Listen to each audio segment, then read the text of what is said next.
আপনাদের কাছে স্পেশাল আজকে ছোট্ট একটা পিকনিক ভাইদের সঙ্গে, তাই এটা চিকেন বানাবো। তা চিকেনটা দেখুন, আলুটা সবে নেড়ে ভাজছি, তারপর কি কি দেবো এগুলো আপনাদের বলবো।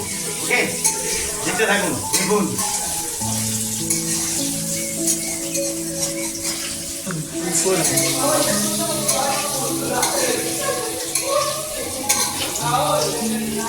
একটুখানি নুন দেবো, নুনটা একটু পরিমাণ মতন দেবো।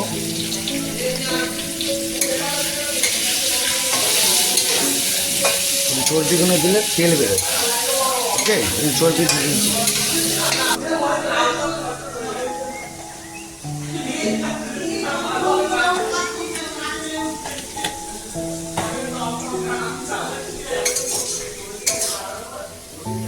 পুরো রান্না করবো, একদম জমাবো। আমি জানেন তো বন্ধুরা, ডান হাত বাঁ হাত দুটো হাতই আমার চলে। ঠিক আছে, এখন বাঁ হাত, ঠিক আছে, আমার বাঁ হাতে চলছে, আমার ডান হাতে আমার কাজ আছে। ক্যালমা আমি সব দিকেই আছি বন্ধুরা, যাতা ব্যাপার না, যাতা ব্যাপার না। ওকে, এখন পেঁয়াজটা কষবো, তারপর বাদ কেটে দেখাচ্ছি।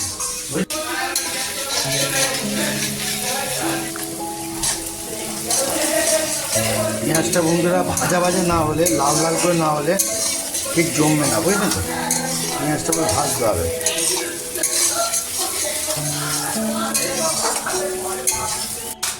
তো বন্ধুরা, এবার আদা রসুনের পেস্ট দিতে হবে। আদা রসুন যদি না একটুখানি ভাজি, তার তো গন্ধ একটা বিচ্ছিরি ব্যাপার হবে না। তো অতএব আদা রসুনটাকে ভালো করে একটুখানি পেস্ট করতে হবে। এবার গ্যাসের একটু সিটিটা একটু বাড়িয়ে দেবো, আর একটুখানি আদা রসুনটা একটুখানি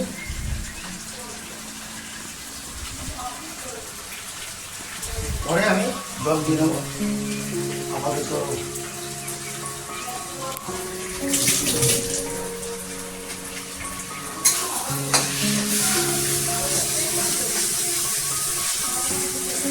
বন্ধুরা এখন হলুদ দিই, যখন কম লাগবে, এখন আপাতত দিয়ে দিই। তারপর একটু মশলাটা ভালো করে কষতে হবে, না কষলে তো ব্যাপার আছে, জমবে না, বুঝতে পারছেন? একটু ধনে দেবো, একটু জিরে দেবো। গ্যাসটার ওভেনটা কিন্তু কমিয়ে দিতে হবে, ঠিক আছে? গ্যাসটার ওভেনটা কমিয়ে দিতে হবে, কি তাই তো? তারপর লঙ্কা গুঁড়ো একটুখানি, হালকা লঙ্কা গুঁড়ো দেবো। একটু ঝাল যদি পছন্দ করে করবে, নাহলে হালকা অল্প সামান্য। এবার দিয়ে এবার আমি বসবো, তারপর আপনাদের দেখাবো। ওকে, ধৈর্য রাখবেন।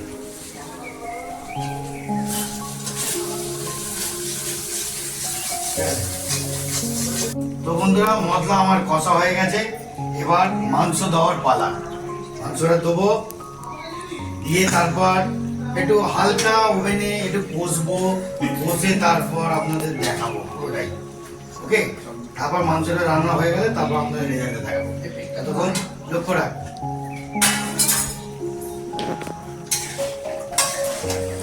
আপনারা জানেন, বাঁ হাত ডান হাত আমার দুটোই কাফি, দুটোই কামাল আছে।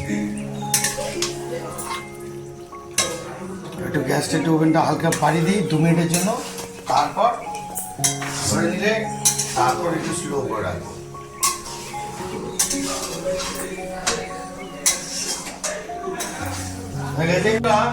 এইবার মাংসটাকে একটুখানি কষতে দিয়েছিলাম, 15 মিনিটের জন্য কষতে দিয়েছিলাম। এইবার দেখি যে রেজাল্টটা কি আছে। মোটামুটি কষা হয়ে গেছে। এবার একটুখানি আরেকটু ভালো করে, জল ছেড়ে দিয়েছে অলরেডি, একটু ভালো করে একটু নাড়াচাড়া করবো। একটু মাখা মাখা ড্রাই না করলে একটু জমবে না, বুঝতে পারছেন? বাবু একটুখানি কাছে এসে দেখি তো মাংসের কালারটা ভালো করে। কিরাম গন্ধটা, কিরাম হেভি তো দিচ্ছে নাকি?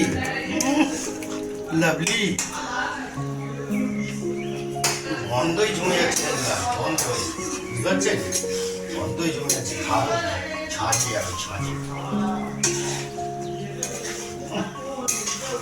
তারপর রেজাল্টটা হবে, দেখাবো। চলো, এখন একটু জল দিয়ে দিয়েছি, জলটাকে একটুখানি হালকা মারবো। একটু ঝোল ঝোল মোটামুটি না হলে না ঠিক জমবে না, বুঝছেন তো? একটু ঝোল ঝোল না খেলে ঠিক জমবে না, ওই জন্য অতএব একটু জলটা দিলাম। জলটা দিয়ে একটুখানি মারবো, মেরে তারপর আমাদের মাংস রেডি হয়ে যাবে। ওকে, তো বন্ধুরা আমাদের মাংস পুরো অলরেডি রেডি হয়ে গেছে। তা আমি এখানে একটুখানি নিয়েছি টেস্ট করার জন্য। টেস্টটা করবো না, সেটাকে টেস্ট করে দেখি কিরকম লাগে।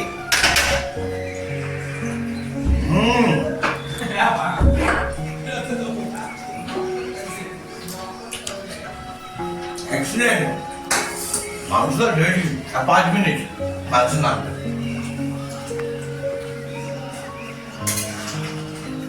আমাদের মাংস রেডি হয়ে গেছে, এখন কড়া সমেত নামিয়ে ফেলেছি।